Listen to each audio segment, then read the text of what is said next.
Apa yang mesti dilakukan? Pertama, ini paling wajib, luruskan niat. Bahwa anak itu tidak diniatkan sebagai aset duniawi yang nanti dia akan balas kita. Anak itu cuma amanah, titipan dari Allah. Dia nggak mesti berbakti ke kita. Tapi si anak nanti akan mengerti bahwa dia mesti berbakti ke kita. Tapi konsep kita adalah anak tidak perlu berbakti kepada kita. Kalau dia, si anak itu akan dapat ilmu bahwa setiap anak mesti berbakti ke orang tuanya.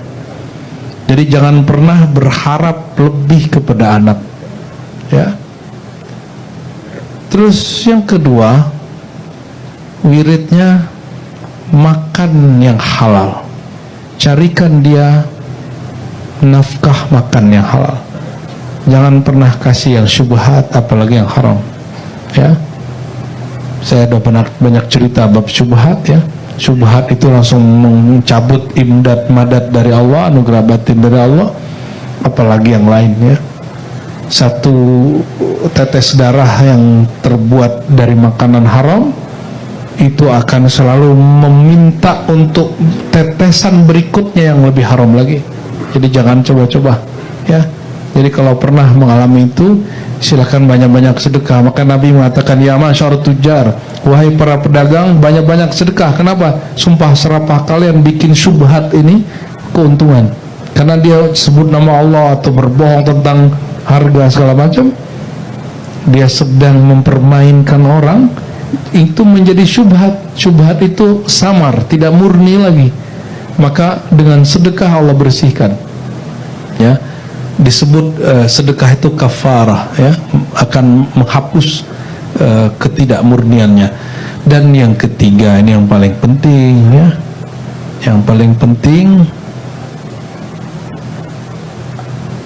jadi orang tua yang naruh anak di pesantren khususnya, pakailah adab orang tua. Jangan masuk ke urusan pesantren berlebihan. Misalnya nih, anaknya ditaruh di kamar yang kita nggak tega, nanti protes, ya. Anaknya santai-santai aja, kita protes. Nah, ini yang bikin anak nggak bisa fokus belajar, ya. Hari ini banyak komite-komite guru, komite-komite orang tua itu mengganggu sistem pendidikan itu, ya. Jangan lakukan itu. Saya tidak lagi ngurusin pesantren komersial. Kami pesantrennya tarekat, jadi santrinya tua-tua, ya, tua-tua, bebas santrinya. Karena kurikulumnya bukan kurikulum Kemenak ataupun Kementerian Pendidikan, kurikulumnya sesuai imam-imam kita.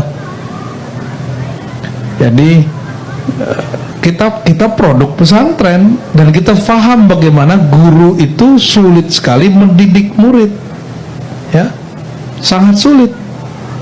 Dan saya kasih tahu Bapak Ibu, anak-anak yang difasilitasi enak waktu dia sekolah, dia akan sulit survive nanti ketika dia tua, muda. Jadi biarkan anak kita hidupnya sesederhana mungkin. Jangan kasih banyak fasilitas kalau selalu musim liburan.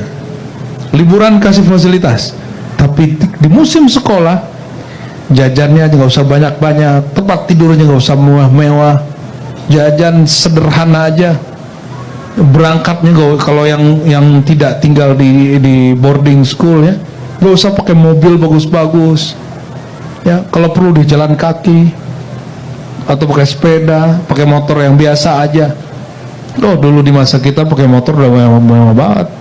Saya dulu ke sekolah pakai sepeda, bahkan jalan kaki, jauh, bukan main. Oleh karenanya, ya, sebagai orang tua, dan saya appreciate, ya, Bunda Nur ini memikirkan anaknya. Jadi itu adabnya. Oh ya, satu lagi, doa. Doa orang tua untuk anaknya seperti doa Nabi untuk umatnya, ya. Itu tirakatnya nggak ada yang khusus. Tirakatnya sederhana aja itu, lebih kepada konsep keilmuan. Ya, semoga anak-anak kita menjadi anak yang soleh, solehah. Amin ya rabbal alamin.